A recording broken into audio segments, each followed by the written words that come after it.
Hi, so this is a place where I will be actually going through the floodwaters.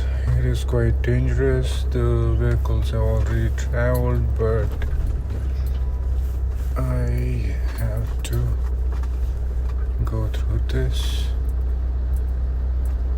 and I hope that my vehicle is not swept away. So, this is the connecting link between our house and the national highway. So yeah, this is one of our neighbors who lives over here. His house was inundated with the water. He had built it in a flood-proof way, but he stopped giving it. He built a floor on the ground floor as well. Otherwise, it was on columns, and they had left the lower floor for the flood water to flow. But they thought, why not to use this space as well? Now they use that space, but I think I should move from this place rather than going to the other side. But let me anyways check. Oh my god, the Magnum has been pulled out from the road because the water rush was very heavy, and the wall of this business plant over here which sells marbles have also been turned out naked. This entire area was flooded, and the water remained on roads for at least 2 days. You can see, oh my god, wherever there is an inlet for the water to come out, the road has completely been destroyed.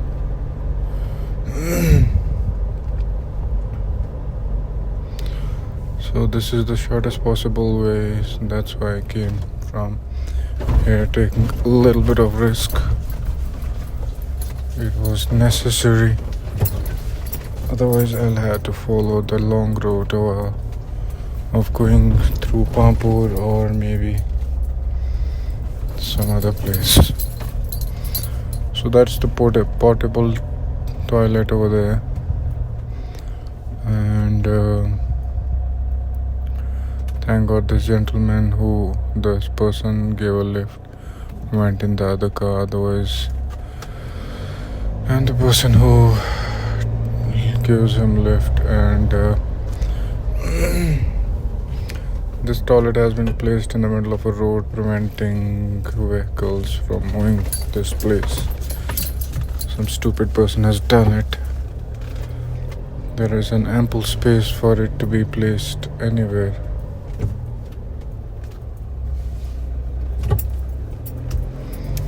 So, and then there was this another gentleman who I give lift very often. He also went into the other car. The other car is probably the commercial vehicle, and the driver belongs to this place. That's how they know each other, and that's how they get the lift. So yeah, what else do I have to say? I have not practiced my vocals, and there is an issue with my throat. It has never been this wet or this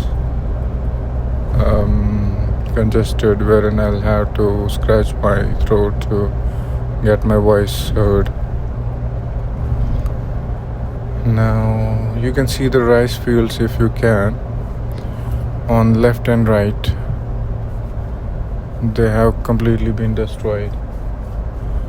Nothing remains. It was the harvest season, but prior to the harvest season. The rain took it away.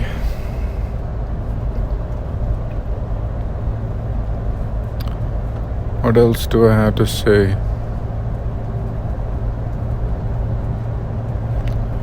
Sometimes I feel that my life is a blessing, and sometimes I feel like it is a curse. Sometimes I feel like I would love to live it, to experience everything, and sometimes I feel like I should give it up. It's all the same. Nothing's worth achieving. And every struggle I make makes a full circle round, and there's nothing that has changed.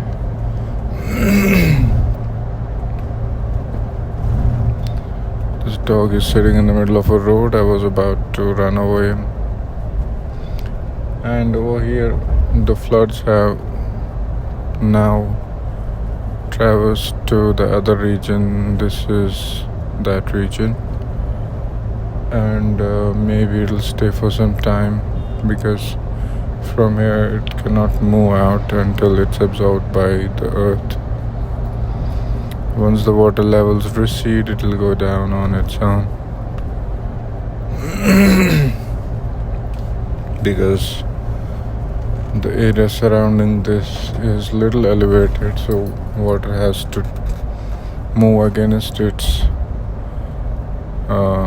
the potential difference, which is not as per the nature of the water.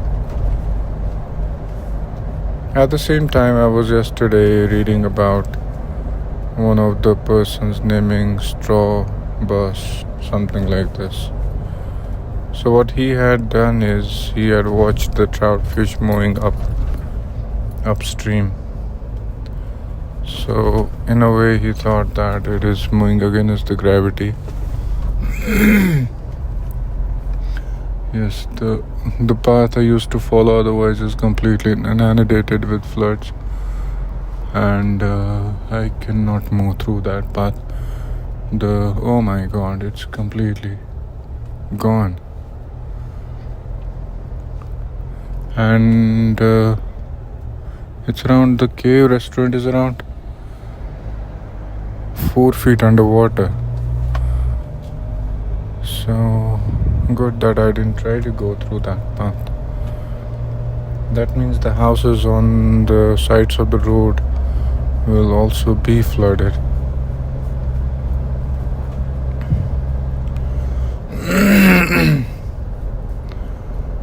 So yeah, the houses are actually flooded.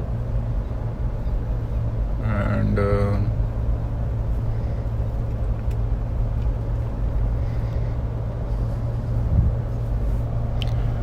I stay in a region where floods often pay the visit. Now I'll have to actually think about going to the place where there are no floods. Maybe the region which is far more advanced and far more ahead of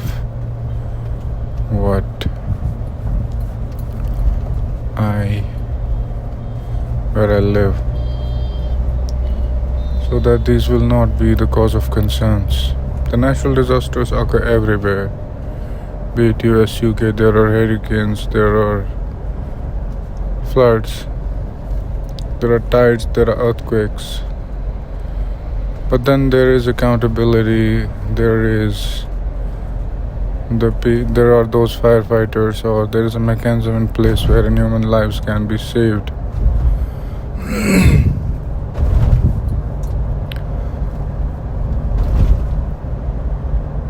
So I'll have to work hard to get out of this place, and to get out of this place as soon as possible. You were born poor, but it's up to you to die poor. If you die poor, you have done nothing. Unfortunately, comparatively, I have not been born poor. I have been blessed to be in a family which was financially viable to provide me every necessity whichever whichever thought of.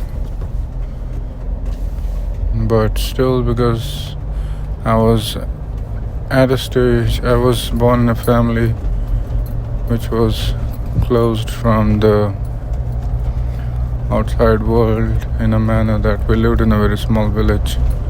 And if I compared myself to the people in the village, I was doing far better. Then I moved to the school outside village. Then I saw people from other places and I realized, okay, we're not as privileged as I thought we were.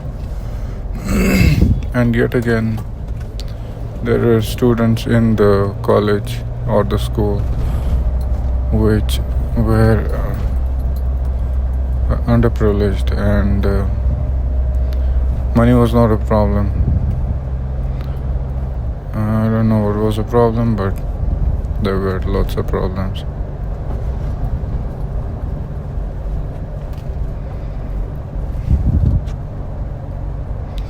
No, not actually financially, because we could afford anything that I told my father to.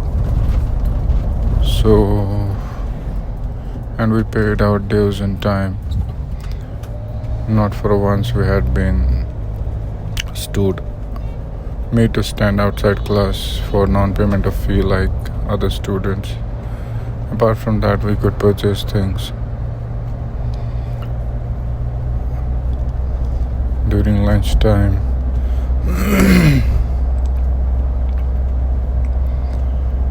So, and we could afford tuition. See, while playing checkers on my mobile phone, I realized that there really is a difference in intelligence.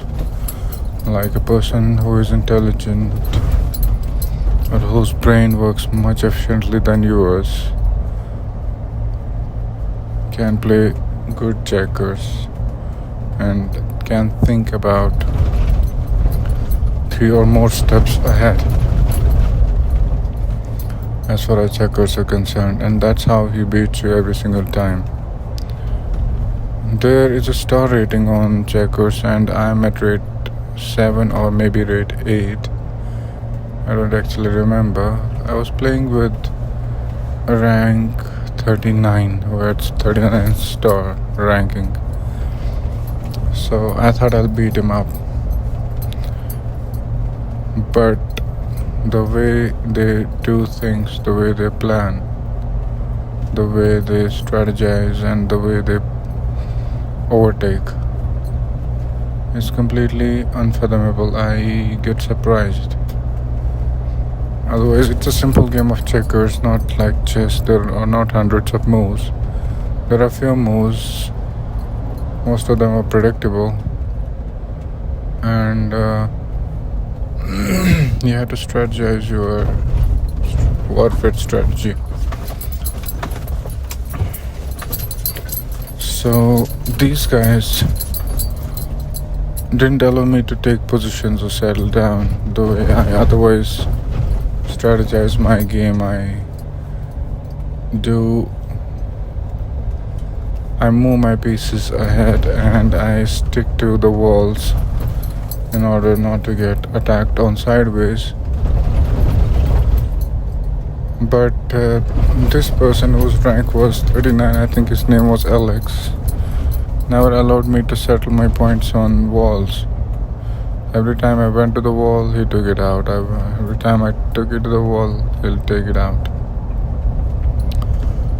So it was an unsettling game. And it was not a one game, it happened every single game. So yeah, it seems gloomy and dark today. Probably the rain has been dispatched from the sky and it will reach the Earth's surface anytime soon.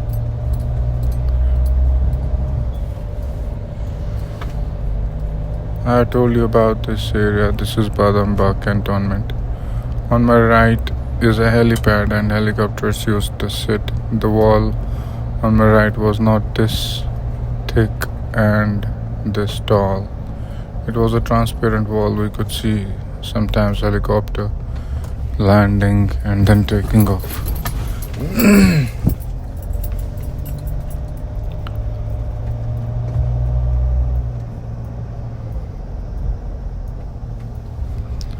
Now there is this place. It used to be the main entry of towards this cantonment area. The officers, most of the army officers, do have offices, and the areas where they would sleep, or the quarters over here, or maybe the training camps as well. Then there's the Badamba Cantonment School. It's a higher secondary school with a CBSE syllabus. It is also located within these walls. This is called Rajendra Singh Dwar, so it may be having many gates called Dwar in Hindi.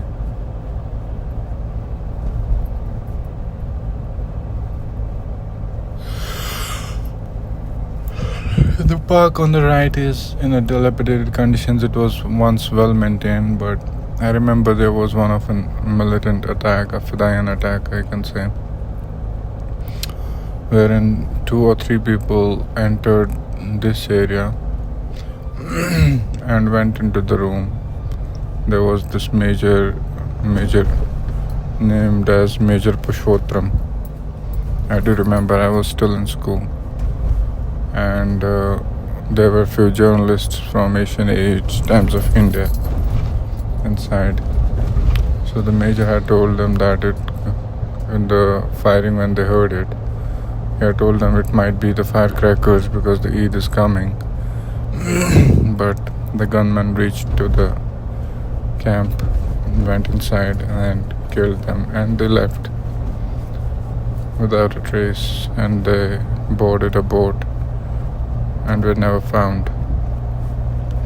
Thereafter, the park over there, which was open to the public, was cut off, and the barbed wire have been put in place so that nobody can sit in there.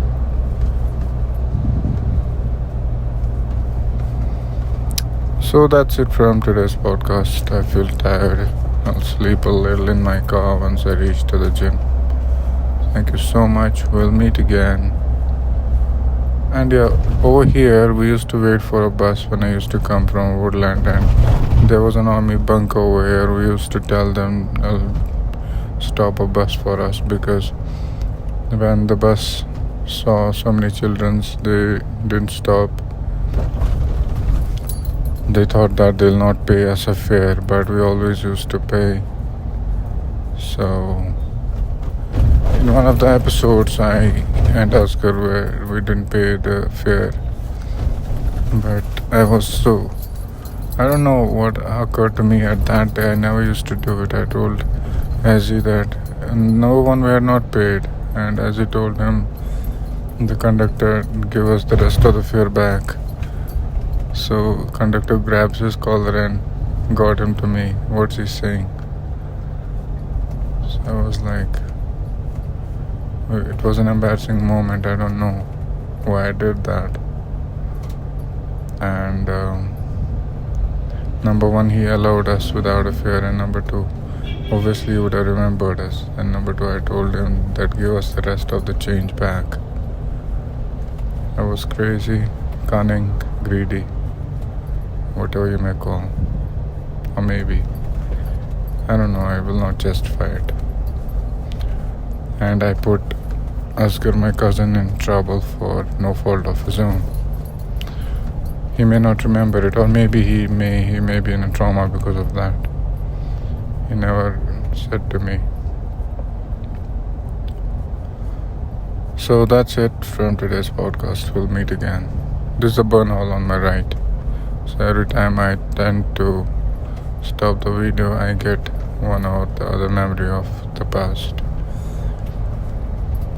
So Burn Hall is a school which was in competition with Woodlands. Both of them were high schools, but it turned to be a higher secondary, and ours remained as high school still, I think.